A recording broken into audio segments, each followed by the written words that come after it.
आ गई। अरे कब से प्यास लगी थी।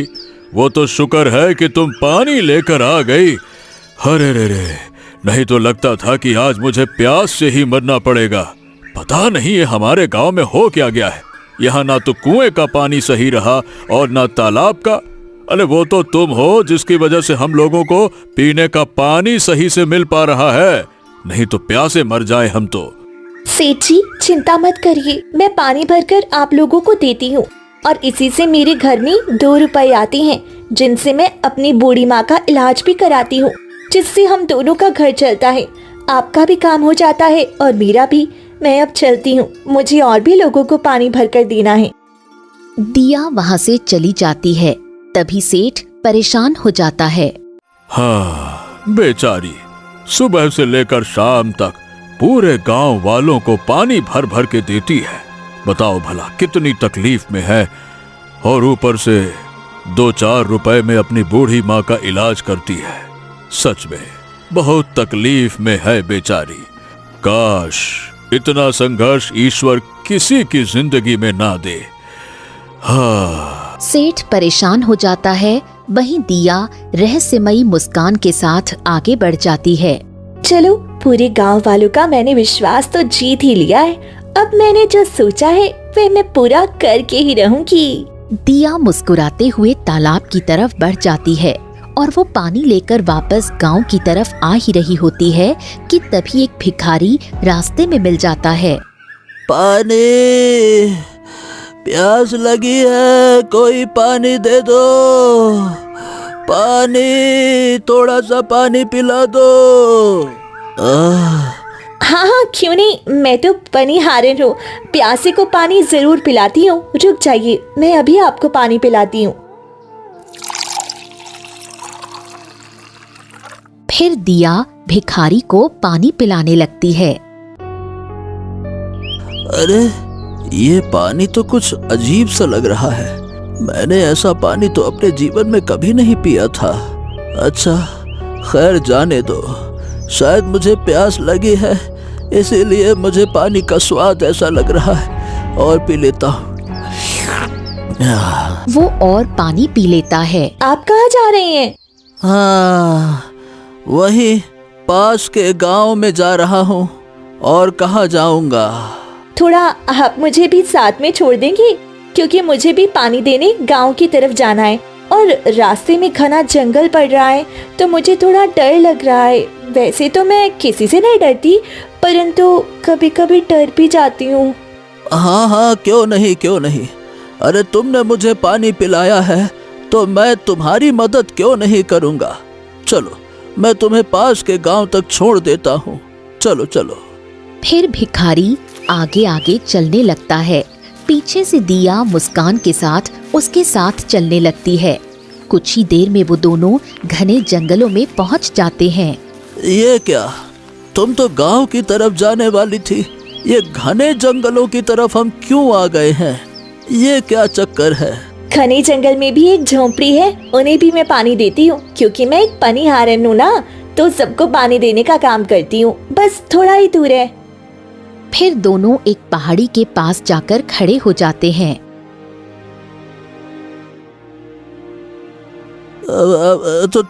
तुम यहाँ क्यों आई हो? यहाँ पहाड़ी के पास तो कोई नहीं दिख रहा है। क्योंकि यहाँ कोई है ही नहीं, तो दिखेगा कौन? दिया भिखारी को पहाड़ी के अंदर बने एक विचित्र द्वार में धक्का दे देती है और बाहर से दरवाजा बंद कर देती है।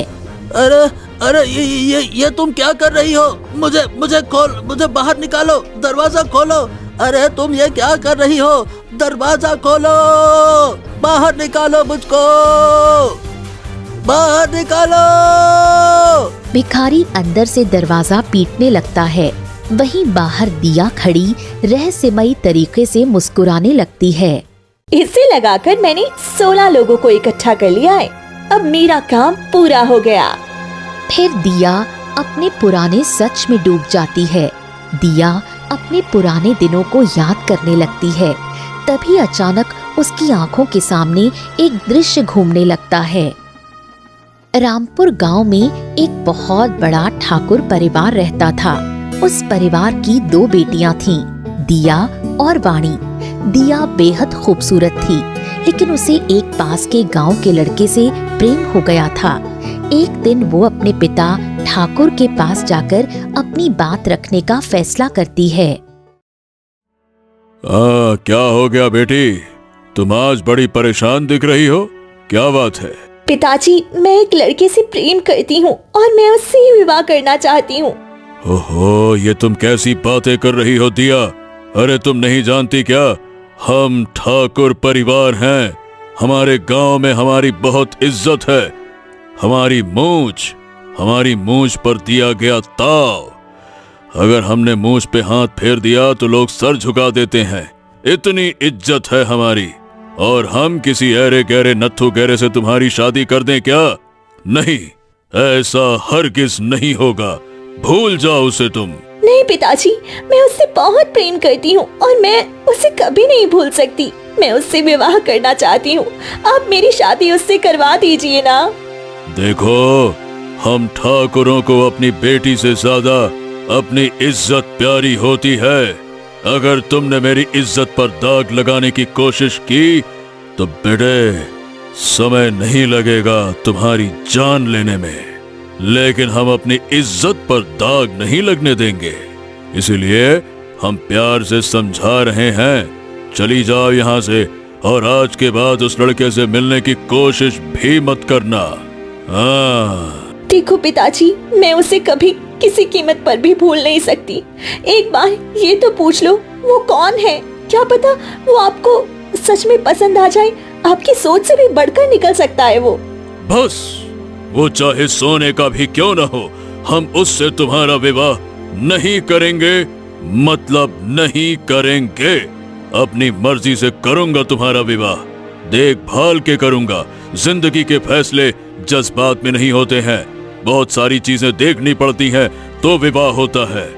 मैं भी अपनी जिंदगी का फैसला कर चुकी हूँ। ये सुनकर ठाकुर समझ गया, दिया को समझाने का कोई फायदा नहीं है। उसने चिल्लाते हुए कहा, मंगरू, ये खड़े खड़े देख क्या रहा है? ले जाकर इसे कमरे में बंद कर दे और ध्यान रहे कि ये भाग ना पाए। मैं जल्द ही इसका विवाह किसी अच्छे लड़के से कर दूंगा। ले जा इसको। फिर ठाकुर वहाँ से चला गया। दिया अपने कमरे में जाकर फूट फूट कर रोने लगी। नहीं पिताजी, आप मेरे प्रेम को नहीं समझ रहे। मैं पूरी साल भर से उससे प्रेम करती हूँ। उसके बिना मैं नहीं रह सकती। मैं तो विवाह उसी से करूंगी। दिया बहुत परेशान हो गई। आधी रात होते ही वो हवेली के पीछे के दरवाजे से भागने की कोशिश करती है। तभी उसकी छोटी बहन वाणी सामने आकर खड़ी हो जाती है। दीदी, ये तुम क्या कर रही हो? नहीं, तुम इस तरह घर छोड़कर नहीं भाग सकती। देखो बहन, तुम जानती हो कि मैं अपने प्रेमी से कितना प्रेम करती हूँ। उसके बिना मैं रह नहीं सकती। पिताजी हम दोनों का विवाह कभी नहीं कराएंगे, इसलिए मुझे यहाँ से जाना पड़ रहा है। नहीं दीदी, आप कैसी बातें कर रही हो? मैं आपसे बहुत प्रेम करती हूँ और आपके बिना नहीं रह सकती। अगर आप जा रही हो तो मुझे भी अपने साथ ले चलो। वैसे भी अगर तुम भाग गई तो पिताजी मेरी जिंदगी नर्क बना देंगे। मैं नहीं चाहती कि आपकी वजह से मेरी जिंदगी बर्बाद हो। ये तुम कैसी बातें कर रही हो? मैं तुमको अपने साथ कैसे ले जा सकती हूँ? दीदी, आपके जाने के बाद पिताजी मेरे साथ क्या करेंगे? दीदी, ईश्वर के लिए मुझ पर रहम करो और मुझे अपने साथ ले चलो। हाँ, तुम बात तो सही कह रही हो। मैं भी ये सोचकर बहुत परेशान हो रही थी, तुम्हारे बिना कैसे रहूंगी। तुम भी मुझसे बहुत प्रेम करती हो और मुझे पूरा यकीन है मेरा प्रेमी तुम्हें भी अपनी छोटी बहन मानेगा। वो बहुत ही अच्छा इंसान है। जी दीदी, मैं आपके साथ चलने के लिए तैयार हूँ। फिर वाणी और दिया दोनों आधी रात होते ही हवेली से भाग जाते हैं। घने जंगलों से होते हुए वो एक झोपड़ी में पहुंचते हैं और वहीं रुक जाते हैं। तभी अंदर से रमाकांत बाहर आता है। रमाकांत, देखो मैं सब कुछ छोड़कर आ गई हूँ। अपनी हवेली, अपने पिताजी और अपनी पूरी सुख सुविधा को छोड़ दिया है। मैं तुमसे बहुत प्रेम करती हूँ। अब तुम मुझसे विवाह कर लो। रमाकांत कुछ नहीं बोलता और बस मुस्कुराने लगता है। तभी उसकी नजर वाणी पर पड़ जाती है। ये बताओ, ये तुम्हारी छोटी बहन है क्या? हाँ, ये मेरी बहन है। तुम्हारी बहन तो बड़ी ही खूबसूरत है। वाह, अद्भुत अद्भुत। इतनी खूबसूरत लड़की तो मैंने पहले कभी नहीं देखी। देखो, ये सब बातें छोड़ो। तुम जानते हो ना कि मैं तुमसे कितना प्रेम करती हूँ, लेकिन मेरी बहन भी मुझसे बहुत प्रेम करती है और मैं इसे छोड़ नहीं पाई, इसीलिए इसे साथ ले आई हूँ। अब तुम जल्दी से मुझसे विवाह कर लो, फिर मैं अपनी बहन को भी इसी घर में रखूंगी। तुम इसे अपनी छोटी बहन मान लेना और हम तीनों साथ में अच्छा जीवन जिएंगे। दिया बातें कर ही रही होती है, वहीं रमाकांत वाणी को घूरकर देखने लगता है। ये क्या, मैं तुमसे बात कर रही हूँ और तुम मेरी बहन को क्यों देख रहे हो? अरे, तुम्हारी बहन खूबसूरत ही इतनी है कि मैं उससे नजर नहीं हटा पा रहा। मैंने कभी इतना ध्यान से नहीं देखा था। अब मैं तुम्हारी बहन से ही विवाह करूंगा। बला की खूबसूरत है ये। हाय हाय हाय हाय हाय। ये तुम कैसी बातें कर रहे हो? हम दोनों इतना प्रेम करते हैं और तुम मेरी बहन से विवाह करोगे? नहीं, ऐसा नहीं हो सकता। तुम मुझसे ही विवाह करोगे, ये बहुत गलत है। ओहो, प्यार किया, दिमाग खराब कर दिया तुमने। देखो, पहले मुझे लगा कि तुम ही सबसे खूबसूरत हो, लेकिन तुम्हारी छोटी बहन ये तुमसे भी ज्यादा खूबसूरत है। इसीलिए मेरी पत्नी अब तुम्हारी छोटी बहन ही बनेगी। क्यों वाणी, क्या कहती हो? देखो, ये बहुत गलत है। मैं अपनी छोटी बहन को तुम्हें छूने भी नहीं दूंगी, इसलिए मेरी बहन से दूर रहो। ऐसे कैसे नहीं? अब तू ही अपनी बहन से मेरा विवाह कराएगी। अरे चल इधर आ। फिर रमाकांत जल्दी से वाणी को अपनी तरफ खींच लेता है और उसके गले पर चाकू रख देता है। अब जल्दी से हाँ बोल दे, वरना मैं तुम्हारी बहन को जान से मार दूंगा, क्योंकि मेरी पत्नी तो अब ये वाणी बनेगी। क्यों वाणी? दीदी मुझे बचाओ, दीदी मुझे इससे विवाह नहीं करना है। दीदी मुझे बचा लो, मैं तुम्हारे भरोसे आई थी। दीदी, ईश्वर के लिए मुझे बचा लो दीदी। ये तुम क्या कर रहे हो? छोड़ दो मेरी बहन को। मेरी बहन तुमसे विवाह नहीं करना चाहती। तुम ऐसा क्यों कर रहे हो उसके साथ? अरे ज्यादा हिल मत। बस बस बस बस बस, ये फालतू की नौटंकी मत कर। मैं कुछ भी नहीं सुनने वाला। मैंने कह दिया सो कह दिया। तुम लोगों को वाणी के लिए हाँ करना पड़ेगा, मतलब पड़ेगा। मेरी तो मति मारी गई थी। मैं तुम्हारे प्यार में अंधी होकर मीलों का सफर करके आई हूँ। वापस जाने में मुझे कई दिन लग जाएंगे, और वैसे भी अगर मैं बिना बहन के गई तो पिताजी मुझे मार कर फेंक देंगे। ऐसा मत करो, कुछ तो रहम करो मुझ पर। उसके लिए मेरे पास एक उपाय है ना, इतना क्यों सोचती है तू? सुन, मैं तेरे लिए रहने का इंतजाम कर दूंगा, लेकिन तुम्हें मेरे लिए एक काम करना होगा। ऐसा क्या काम होगा?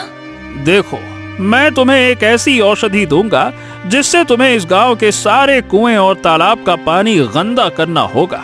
उसके बाद मैं तुम्हें एक पानी का स्रोत बताऊंगा। वहां से तुम सभी गांव वालों को पानी पिलाना, और उसके बाद मेरा मकसद पूरा होगा। मैं भला ऐसा क्यों करूं? मैं नहीं करूंगी। अगर पूरे गांव का पानी गंदा कर दूंगी तो गांव वाले पानी कहां से पिएंगे? और तुम आखिर ऐसा क्यों करना चाहते हो? अरे देख, मैं जितना कह रहा हूँ उतना कर, फालतू की बात मत कर, समझी? जब सबको दूर से पानी लाना पड़ेगा तो वो लोग परेशान हो जाएंगे। फिर पनिहारन का काम तुम करोगी। ये तुम कैसी बातें कर रहे हो? मैं एक ठाकुर की बेटी हूँ। मैं पनिहारन का काम क्यों करूंगी? और गांव वाले इतने मूर्ख नहीं है कि बाहर की लड़की पर भरोसा कर ली। वह मेरे नाम पता जरूर पूछेंगे। उसका भी इंतजाम कर लिया है। गांव के बाहर एक झोपड़ी है, वहां एक बूढ़ी औरत रहती है। मैं उसे कुछ धन दे दूंगा, वो तुम्हारी माँ बन जाएगी। गांव वालों को यही लगेगा कि तुम अपनी बीमार माँ का इलाज कराने के लिए पानी भरती हो। फिर किसी को भी तुम पर शक नहीं होगा। जब सब तुम पर भरोसा करने लगेंगे, तब मेरा काम पूरा होगा। पर ये तो बहुत गलत है, मैं ऐसा कभी नहीं करूंगी। नहीं दीदी, ऐसा मत करो, मुझे बचा लो, मुझे मरना नहीं है। दीदी मेरी रक्षा करो दीदी, मैं आपसे कितना प्रेम करती हूँ और आप मुझे मरते हुए कैसे देख सकती हो दीदी। ठीक है, तुम मेरी बहन को कुछ मत करना, मैं ये करने के लिए तैयार हूँ। मैं आज ही पूरी गांव के कुएं और तालाब का पानी गंदा कर दूंगी, बस मेरी बहन को कुछ मत करना। ये हुई ना बात। अय है, अब तुम कहलाई मेरी अच्छी प्यारी दिया। चलो, अब तुम बहुत होशियार हो गई हो। अरे चलो चलो चलो, अब जल्दी से जाओ जाओ जाओ जाओ जाओ जाओ जाओ। अरे रुको रुको, पहले औषधि तो लेती जाओ। ये लो, जितने भी कुएं और तालाब है उनमें थोड़ा थोड़ा डाल देना। इससे पूरे गांव का पानी नीम की तरह कड़वा हो जाएगा, कोई भी उसे पी तो पाएगा नहीं। फिर तुम जो पानी दोगी उसका स्वाद सबको अच्छा लगेगा। चलो चलो चलो चलो, भाग के जाओ जाओ जाओ जाओ। दिया ना चाहते हुए भी वो औषधि लेकर वहाँ से निकल पड़ती है। वो गांव के सभी कुएं और तालाब में वो औषधि डाल देती है। मुझे माफ कर दो गांव वालों, मैं क्या करूं, मैं मजबूर हूँ। पानी सबका जीवन है और आज मैं अपने हाथों से उससे जहरीला बना रही हूँ, मुझे माफ कर दो।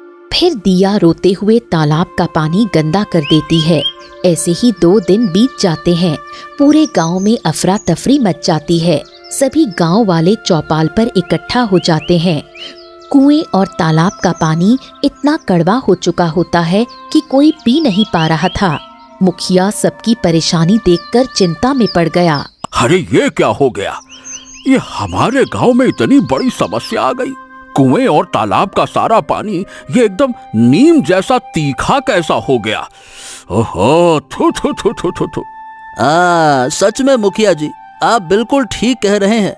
मेरे परिवार वालों ने तो 2 दिन से ढंग से पानी तक नहीं पिया। हम लोग घने जंगलों से जाकर एक घड़ा पानी लेकर आए हैं। भला अब इस तरह से कब तक चलेगा, बताइए भला। हमारे गांव की समस्या दिन प्रतिदिन बढ़ती ही जा रही है। अब हम लोग पानी कैसे पिएंगे? वही तो, ये तो मुझे भी समझ में नहीं आ रहा है। आखिर हमारे कुएं और तालाब का पानी इतना तीखा कैसे हो गया, जैसे किसी ने उसमें पूरा नीम का पेड़ ही डाल दिया हो। इतना कड़वा लग रहा है कि पीने लायक तक नहीं बचा। हाय। तभी बीच में दिया घूंघट में उठती है और सबके सामने बोलती है। मुखिया जी, अगर आप कहे तो मैं घने जंगलों से पानी लाकर पूरे गांव वालों को पिला सकती हूँ। अरे तुम भला पूरे गांव वालों को पानी कैसे पिला सकती हो, अकेली होकर वो भी? अच्छा ये बताओ पहले कि तुम हो कौन? माने कि आज से पहले तो तुमको कभी नहीं देखा। हमारे गांव में तुम नई नई लग रही हो। मुखिया जी, मैं गांव के बाहर एक झोंपड़ी में रहती हूँ अपनी बूढ़ी माँ के साथ। मेरी माँ बहुत बीमार है और मेरे पास ढंग का कोई काम भी नहीं है। गांव की ये पानी वाली समस्या बहुत बड़ी है, इसलिए मैं सोच रही हूँ कि क्यों ना मैं ही सबको पानी पिलाऊं। वैसे भी मैं ज्यादा पैसे नहीं लूंगी, बस एक ही सिक्का काफी है। दिन भर में जिस घर में जितना पानी लगेगा मैं देने के लिए तैयार हूँ। हैं? हाँ, ये बात तुम ठीक कह रही हो। वैसे भी हमें पनिहारन रखना ही पड़ेगा। कोई भी आदमी घर का काम छोड़कर इतना दूर से पानी लाने तो नहीं जा सकता। अच्छा ठीक है, चलो, अगर तुम एक सिक्के में गांव वालों को पानी पिला सकती हो तो हम सब तुम्हारे हाथों से ही पानी पिएंगे। लेकिन ये बताओ कि तुम अपना चेहरा क्यों ढक के रखती हो? जरा चेहरा तो दिखाओ। जी, क्योंकि मेरी माँ कहा करती है कि किसी भी लड़की को अपना चेहरा किसी को नहीं दिखाना चाहिए, इसीलिए मैं अपना चेहरा किसी को नहीं दिखाना चाहती। अच्छा चलो चलो, ठीक है ठीक है। तुम्हारी माँ ने तुम्हें वाकई में बहुत अच्छे संस्कार दिए हैं। ठीक है, तो आज से हमारे गांव के जितने भी घर हैं सबको पानी तुम ही दोगी। इससे तुम्हारा भी भला होगा और हमारे गांव का भी भला होगा। ठीक है, चलो ठीक है। इतने समय से मैं पूरे गांव वालों को पानी पिला रही हूँ और सबको अपना आदी बना लिया है। अब मुझे जल्दी से आगे का सोचना होगा कि मुझे क्या करना है, वरना सब कुछ बर्बाद हो जाएगा। इतना कहकर दिया बहुत परेशान होकर रमाकांत के पास जाती है। आओ आओ आओ दिया, आओ, बताओ कैसे आना हुआ? क्या तुमने वो काम कर दिया जो मैंने कहा था? हाँ, तुमने मुझे जो कहा था मैंने तुम्हारे सारे काम पूरे कर दिए हैं। मैंने पूरे गांव वालों को तुम्हारा दिया हुआ जल पिलाया है, जिससे सभी को मुझ पर यकीन हो गया। और मैंने अपनी बुद्धि से उन लोगों को पहाड़ी वाले द्वार में सबको बंद कर दिया है। अब तो मेरी बहन को छोड़ दो और हमें यहाँ से जाने दो। अचानक रमाकांत जोर जोर से हंसने लगा।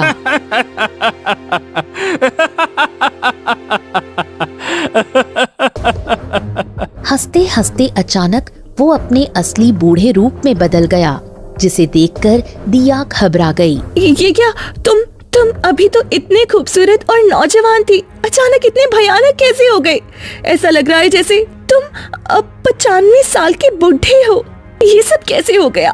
तुम्हारे लिए मैंने अपने पिताजी, अपनी हवेली और सारी सुख सुविधाएं छोड़ दी, और अब तुम इतनी बदसूरत कैसे हो गए? क्या तुम कोई जादूगर हो? नहीं, मैं कोई जादूगर नहीं हूँ। जो देख रही हो यही मेरा असली चेहरा है और यही मेरी असली उम्र है। तुमने जो कुछ देखा था वो सब कुछ पलों का भ्रम था। मेरा असली रूप यही है जो अब तुम अपनी आंखों के सामने देख रही हो। ये सब तुम क्या कह रहे हो? मुझे कुछ भी समझ नहीं आ रहा। सुनो, ये उस समय की बात है जब मैं रोज तालाब के किनारे बैठकर पानी में अपनी परछाई देखा करता था और अपने बुढ़ापे को देखकर घबरा जाता था। मुझे अपनी जवानी के दिन बहुत याद आते थे। तभी एक पवित्र शक्ति वहां से गुजरी। उसने मेरी परेशानी समझी और कहा कि मैं कुछ क्षणों के लिए अपनी सुंदरता वापस पा सकता हूँ। उसके वचन से जब भी मैं तालाब के किनारे जाता और अपनी सुंदरता को याद करता, मैं अचानक से बहुत खूबसूरत बन जाता था, लेकिन कुछ समय के लिए ही। तभी तुमने मुझे देखा और मुझसे प्रेम करने लगी। बाद में तुम्हारी बहन ने भी मुझे देखा, वो भी मुझसे प्रेम करने लगी। तभी पीछे से वाणी आ गई। दीदी, ये जो कह रही है वह बिल्कुल सच है। मैं आपसे पहले इनसे प्रेम करती थी। एक दिन जब मैं तालाब के किनारे से गुजर रही थी तो इनकी सुंदरता देखकर मोहित हो गई। मैंने कई बार इनसे प्रेम भरी बातें की, लेकिन जब मुझे पता चला कि ये असल में बूढ़े हैं और मैंने इनका असली रूप देख लिया तो मैं इन्हें छोड़कर चली गई। फिर भी इनकी याद मुझे बहुत सताती रही। मैं इनके बिना नहीं रह पाई, इसीलिए मैं वापस आई और कहा कि मैं इनके बिना नहीं रह सकती। चाहे आप जैसे भी हो, मेरा प्यार नहीं बदला और मैं आपके साथ जिंदगी बिताना चाहती हूँ। अगर तुम इनके साथ पहले से थी तो फिर तुमने मुझे इतने सालों तक गुलामी जैसा काम क्यों करवाया? तुम मेरी बहन होकर मुझे धोखा क्यों दी? तुम तो मुझसे बहुत प्रेम करती थी ना? हाँ दीदी, मैं आपसे प्रेम करती हूँ, लेकिन अपने प्यार के लिए मैं आपको कुर्बान करने को भी तैयार थी। तुमने मेरे साथ बहुत गलत किया। तुम दोनों ने मेरे साथ बहुत बुरा किया है। दीदी, हर रिश्ते की एक कीमत होती है और मैंने आपसे वह कीमत ले ली। वैसे भी एक बहन होकर आप मेरे लिए इतना तो कर ही सकती थी। तुम दोनों ने मेरे प्रेम और मेरी भावनाओं के साथ खिलवाड़ किया है। मैं तुम्हें कभी माफ नहीं करूंगी। लेकिन जब तुम दोनों एक दूसरे से इतना प्रेम करते हो तो मुझे क्यों फंसाया? गांव वालों को पहाड़ी द्वार में क्यों बंद करवाया और उन्हें वह जल क्यों पिलाया, जिससे वे मुझ पे भरोसा करने लगे और मेरे कहने पर पहाड़ तक आ गए? देखो, मैं कुछ समय के लिए सुंदर बन जाया करता था, लेकिन मुझे हमेशा के लिए सुंदर और जवान रहना था। इसीलिए मैं एक बड़े पुस्तकालय में गया और वहाँ एक मुझे प्राचीन किताब मिली जिसमें लिखा था कि अगर कोई हमेशा के लिए सुंदर और जवान होना चाहता है तो उसे नीलगिरी की पहाड़ियों से निकलने वाले जादुई जल को गांव वालों को पिलाकर उन्हें पहाड़ी के द्वार में बंद करना होगा और उन पर मंत्र पढ़ना होगा। उस जल में उस जल में अघोरियों की साधना की शक्ति है। जब मैं मंत्र पढ़ूंगा ना तो उन सब की सुंदरता मुझ में आ जाएगी और वो सब मर जाएंगे। मुझे पूरे 16 गांव के जवान लोगों की सुंदरता चाहिए थी और तुमने वो काम पूरा कर दिया। अब बस थोड़ी देर में मैं मंत्र पढ़ूंगा और हमेशा के लिए जवान बन जाऊंगा और तुम मेरे किसी काम की नहीं हो। यहाँ से चली जाओ यहाँ से। तुम मेरे किसी काम की नहीं हो, चली जाओ। तुम लोग बहुत गलत कर रहे हो। अपनी सुंदरता के लिए इतने लोगों की जान नहीं ले सकते। मैं ऐसा नहीं होने दूंगी, चाहे मुझे अपनी जान ही क्यों ना देनी पड़े। दीदी, आप कुछ नहीं कर सकती। इतने सालों से आपने हमारे लिए सिर्फ काम ही किया है। अब यहाँ से चली जाओ। अगर आपने एक शब्द और कहा तो हम आपको जान से भी मार सकते हैं, लेकिन आपने हमारे लिए इतना किया है इसीलिए आपको छोड़ रहे हैं। जहाँ जाना है चली जाओ, हमारी खुशियों के बीच मत आना। हाँ, तुम्हारी बहन मुझसे इतना प्रेम करती है इसीलिए मैं तुम्हें जिंदा छोड़ रहा हूँ, वरना अब मेरा काम निकल चुका है और मैं तुम्हें मार सकता हूँ। अब चली जाओ यहाँ से, चली जाओ। रमाकांत और वाणी जोर जोर से हंसने लगे और दिया फूट फूट कर रोते हुए घने जंगलों की ओर चली गई। नहीं, कुछ भी हो जाए, मैं उन दोनों को अपने मंसूबों पर कामयाब नहीं होने दूंगी। इतने गांव वालों की जिंदगी और मौत का सवाल है। मुझे किसी भी तरह उसे हमेशा के लिए खत्म करना ही होगा, चाहे रास्ता कितना भी मुश्किल क्यों ना हो। दिया परेशान होकर जा रही होती है कि तभी एक बूढ़ी औरत झोपड़ी के बाहर बैठी होती है। दिया परेशान होकर उसके पास चली जाती है। क्या हो गया बेटी, तुम बहुत परेशान दिख रही हो। अम्मा, मैं क्या बताऊं, मैं बहुत परेशान हूँ। मुझे कुछ समझ में नहीं आ रहा कि मैं क्या करूं। मैं जानती हूँ तुम क्यों परेशान हो, किस वजह से परेशान हो, ये मैं जानती हूँ। फिर दिया रोते रोते सारी बात बूढ़ी औरत को बताती है। हाँ, सच में तुम्हारे साथ बहुत गलत हुआ है, लेकिन इसे खत्म करने का एक ही रास्ता है। हाँ अम्मा, बताइए क्या रास्ता है, मैं उसके लिए तैयार हूँ। इसका एक रास्ता ये है कि थोड़ी ही दूर जाने पर तुम्हें एक बहुत बड़ा नीम का पेड़ मिलेगा। उसमें बुजुर्गों ने शक्तियों से एक सिद्ध की हुई तलवार छिपा रखी है। अगर तुम उससे रमाकांत को मारोगी तो वह मर जाएगा। लेकिन अम्मा क्या? लेकिन उस तलवार की शक्ति तभी जागृत होगी जब पहले किसी का खून उस पर लगेगा, यानी पहले किसी की कुर्बानी देनी होगी। ठीक है अम्मा, मैं कुर्बानी देने के लिए तैयार हूँ, क्योंकि मैं इतने लोगों को मरने नहीं दे सकती। मैंने ही उन्हें फंसाया था, मुझे ही उन्हें बचाना होगा। ठीक है, तो यहाँ से उत्तर दिशा की ओर चली जाओ। वहाँ वही पेड़ मिलेगा, उसके सामने एक मंत्र बोलना, तलवार बाहर आ जाएगी और फिर तुम्हें बिना डरे आगे बढ़ना होगा। बूढ़ी औरत दिया के कान में मंत्र बताती है। जी अम्मा, मैं बिल्कुल ऐसा ही करूँगी, आपकी बात कभी नहीं भूलूंगी। फिर दिया वहाँ से निकल पड़ती है। थोड़ी ही दूर जाने पर उसे एक बहुत बड़ा नीम का पेड़ दिखाई दिया। यही वह पेड़ है जिसके बारे में अम्मा ने बताया था। अब मुझे जल्दी से मंत्र बोलना होगा, बिना डरे और बिना रुके। दिया मंत्र पढ़ती है, तभी चारों तरफ तेज रोशनी फैलती है और पेड़ के अंदर से एक अद्भुत तलवार बाहर निकल आती है। अब बस कुछ ही क्षण और, फिर मैं सभी गांव वालों को उसके आतंक से मुक्त कर दूंगी, चाहे मुझे कुछ भी सहना पड़े।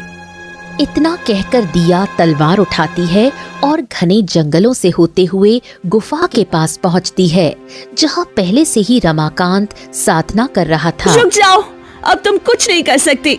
गांव वालों को छोड़ दो, वरना मैं तुम्हें जान से मार दूंगी। अरे तुम मेरा कुछ नहीं बिगाड़ सकती हो। अगर तुम बीच में आई तो मैं तुम्हें मार दूंगा। हर बार दया नहीं करूंगा। मुझे पता है कि तुम्हें कैसे मारना है। जल्दी से गांव वालों को छोड़ दो, अभी भी समय बाकी है। अगर अपनी जान की खैरियत चाहती हो तो यहाँ से चली जाओ। मैंने तुम्हें एक बार बख्श दिया, दोबारा नहीं बख्शूंगा। अगर तुम मेरी बात नहीं मानोगे तो अब देखो मैं क्या करती हूँ, फिर पछताने का मौका भी नहीं मिलेगा। फिर दिया तलवार उठाती है, अपने पेट में मार लेती है। ये देखकर रमाकांत जोर जोर से हंसने लगा। अरे तू पागल हो गई है क्या? मुझे मारने आई थी और खुद ही मर गई। वो मुश्किल से आगे बढ़ती है, उसकी आंखें बंद होने लगती हैं। ये तो बस शुरुआत थी, अब देखो मैं क्या करने वाली हूँ, तुम कुछ समझ भी नहीं पाओगे। दिया तलवार निकालकर रमाकांत के सीने में मार देती है और वो तड़पने लगता है। नहीं नहीं नहीं नहीं नहीं नहीं, मैं नहीं मर सकता। अरे मुझे तो अभी जवानी भी पानी है, मैं ऐसे कैसे मर सकता हूँ? उस पवित्र शक्ति ने मुझे एक वरदान दिया था, एक दिन में कुछ पल ऐसे आएंगे जिससे मैं जो चाहूंगा वो कर लूंगा। और आज उसी पल में गांव वालों की जवानी छीन के मैं जवान बनना चाहता था। और इस पवित्र शक्ति का तुमने गलत इस्तेमाल किया। उसी पवित्र शक्ति से मैंने मदद ली है। ये तलवार उन्हीं की शक्ति से बनी है। बस इसकी शक्ति जागृत करने के लिए मुझे अपनी कुर्बानी देनी थी और मैं दे चुकी हूँ। अब तुम भी नहीं बचोगे। रमाकांत चीखने चिल्लाने लगता है और कुछ ही पलों में जलकर राख हो जाता है। तभी पीछे से वाणी भागते हुए आती है। दीदी दीदी, ये आपने क्या किया? नहीं, आप ऐसा नहीं कर सकती थी। आपने मेरे प्रेमी को क्यों जान से मार दिया? तुम और वे दोनों बहुत गलत करने जा रहे थे। तुम इतने लोगों की जान लेने की कोशिश कर रहे थे, इसीलिए मैंने अपनी कुर्बानी देकर उसे भी जिंदा नहीं छोड़ा। अब भी वक्त है बहन, तुम सुधर जाओ और वापस पिताजी के पास चली जाओ। पता नहीं पिताजी का क्या हाल होगा, वे हमें कितना याद करते होंगे। मैं उनके सामने नहीं जा सकती, तुम तो जा सकती हो, उनको तुम्हारी सच्चाई नहीं पता। उसी समय दिया अपनी आखिरी सांसें गिनने लगी और उसने वहीं दम तोड़ दिया। दिया के मरते ही सभी गांव वाले पहाड़ द्वार से बाहर निकल आते हैं। भिखारी बाहर आते ही दिया को मरा हुआ देखकर कहता है, हाँ, इसने हमारे साथ बहुत गलत किया था। हम लोगों को इतने दिनों तक अंधेरी पहाड़ी में कैद रखा। अगर ये जिंदा होती तो मैं इसे अपने हाथों से मार देता। तभी पीछे से बूढ़ी औरत आती है। नहीं नहीं, इसने कुछ गलत नहीं किया। वह सिर्फ अपने बहन के प्रेमी के कहने पर ऐसा कर रही थी। उसने अपने लोगों की जान बचाने के लिए अपनी जान की कुर्बानी दे दी। आज उसने अपनी जान देकर आप सबको आजाद किया है। ये सुनते ही सभी गांव वालों की आंखों में आंसू आ जाते हैं। ओ, माने कि ये पानी की समस्या भी इन्हीं लोगों की चाल थी ना। मैंने तो बस पानी पिया था दिया से लेके, फिर उसकी बातों में यहाँ आकर फंस गया। हाँ, इन्हीं लोगों की चाल थी। इन्होंने तालाबों में ऐसी औषधि डाल दी थी जिससे पानी नीम जैसा कड़वा हो गया था, लेकिन इसका इलाज भी है। ये ले, जाकर अपने तालाब और कुआं में डाल दो, फिर पानी पहले जैसा साफ और पीने लायक हो जाएगा। ये औषधि मुझे दिया ने मरने से पहले दी थी। हाँ, चलिए आपका बहुत बहुत धन्यवाद। आपकी वजह से हम सब सुरक्षित बचे और हमारी पानी की समस्या भी दूर हो जाएगी। धन्यवाद धन्यवाद धन्यवाद। इतना कहकर सभी गांव वाले वहां से चले जाते हैं। अब मैं कहाँ जाऊँ? मेरी तो दुनिया ही उजड़ गई। 2 नाव में सवार हुई थी, एक से भी किनारा ना मिला। वो बेबस होकर वहीं बैठ जाती है, जैसे खोने के लिए उसके पास कुछ न हो।